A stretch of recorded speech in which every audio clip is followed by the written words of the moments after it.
Hey guys, welcome back to a new video. So in this video we are looking how to reset our Wi-Fi Bluetooth data on Poco M4 Pro 5G. So for that, just go to the settings and go to connection and sharing. In here you can see the option reset Wi-Fi, mobile networks and Bluetooth.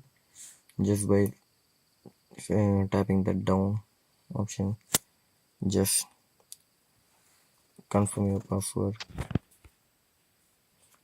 So you can see there's a recent reset setting. Just tap on that and just confirm your password, and you can see there's an option. This might take several seconds. You won't be able to do it under this section. Just by tapping OK, you can reset your Wi-Fi, mobile networks and Bluetooth in your phone M4 Poco M4 Pro 5G. So I think this video was useful for you. Just do like, share, subscribe to our channel. Thank you.